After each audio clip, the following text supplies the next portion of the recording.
नमस्कार दोस्तों, स्वागत है आपका मेरे चैनल में। दोस्तों, दिन में 24 घंटे का समय हर किसी के पास होता है, लेकिन उन 24 घंटों को हम किस तरह से, कहाँ और कैसे इस्तेमाल करते हैं, ये हमारे ऊपर डिपेंड करता है, हमारी सोच के ऊपर डिपेंड करता है। इनमें से कुछ लोग वो होते हैं जो पूरे दिन भर सोचते रहते हैं, सपने देखते रहते हैं कि ऐसा होगा, वैसा होगा। कुछ लोग वो होते हैं जो पूरे दिन भर शिकायतें करते रहते हैं, गिले-शिकवे में लगे रहते हैं कि अभी ये नहीं हो सकता, वो नहीं हो सकता। और इनमें से कुछ लोग वो होते हैं जो पूरे दिन भर कुछ कर गुज़रते हैं। यानी उनका अपना एक उद्देश्य होता है, एक निर्धारित उद्देश्य, जिसको पूरा करने के लिए उनके पास दिन के 24 घंटे भी कम पड़ जाते हैं। या फिर ये वो लोग होते हैं जो वक़्त की अहमियत को समझते हैं, इसलिए वो अपने आप को किसी न किसी काम में बिज़ी रखना पसंद करते हैं।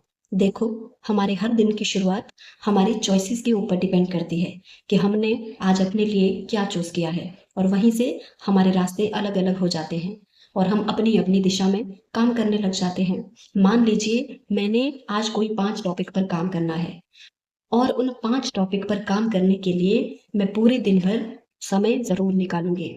लेकिन अगर मैंने ये सोच लिया हो कि देखती हूँ, थोड़ी देर में अभी ये काम निपटाती हूँ, फिर जाके वो करती हूँ, तो मैं पूरे दिन भर 1 भी मिनट अपने उस काम के लिए नहीं निकाल पाऊँगी। मैंने जैसे कहा कि हमारे हर दिन की जो शुरुआत है, वो हमारी चॉइस के ऊपर डिपेंड करता है, और अगर मैंने अपने लिए कोई चॉइस ही नहीं रखी है, तो मैं उस पर काम कैसे करूँगी? इसलिए मैं ये कह रही हूँ कि हमारे हर दिन की जो शुरुआत है, वो हमारी चॉइसेस के ऊपर डिपेंड करती है। हमने अपने लिए जो चूज़ किया है, हम उसी पर काम करते हैं। देखिए, हमारे लिए सबसे ज़रूरी क्या है? लर्निंग, यानी सीखना। सीखना हर इंसान के जीवन का पहला उद्देश्य होना चाहिए। दिन के 24 घंटों में आपने क्या किया, कैसे किया और कितना किया, ये कोई नहीं देखने वाला, और आप भी ये सोचना बंद कर दो। लेकिन 24 घंटों में आपने क्या सीखा, वो सबसे महत्वपूर्ण बन जाता है, सबसे इम्पोर्टेंट बन जाता है, क्योंकि आपकी आने वाली ज़िंदगी में वही काम आने वाला है जो आपने सीखा है। और जिस दिन आपको ये लगे कि आज मैंने कल से थोड़ा बेहतर किया, तो समझो आप सही दिशा में काम कर रहे हो। यानी अगर आज आपने साइकिल चलाना सीखा, तो समझो आज आपने अपने संतुलन और डर पर नियंत्रण रखना सीखा है। मान लीजिए आज अगर किसी ने आपके साथ झगड़ा किया और आपने कोई रिएक्ट नहीं किया, आप शांत हो गए, आप पीछे हट गए, तो समझो आपने अपनी भावनात्मक समझ को बढ़ाया है, उसका विकास किया है। असफल होने के बाद अगर कोई इंसान फिर से कोशिश कर रहा है, तो समझो उसने अपने अंदर दृढ़ता को सिंचा है। सीखने के लिए सिर्फ किताबें ही एकमात्र सोर्स नहीं होती है। हमारे अनुभव, हमारी गलतियाँ, हमारे सुख-दुख, हमारी परिस्थितियाँ, हमारी घटनाएँ, हमारी ऑब्जर्वेशन, ये सारी चीज़ें सीखने के सोर्स हैं। इंसान कहीं से भी सीख सकता है।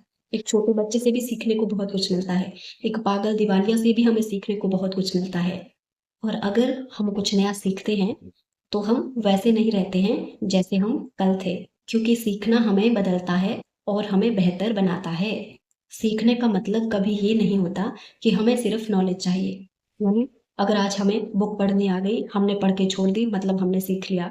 नहीं, सीखने का मतलब है कि जो आपने पढ़ा, उससे आपने क्या समझा, क्या सीखा, और जो आपने सीखा, उसको अपने जीवन में उतारना और उसे अपनी ज़िंदगी में इस्तेमाल करना। जब तक हम उसे अपनी ज़िंदगी में उतारेंगे नहीं, तब तक समझो हमने कुछ नहीं सीखा।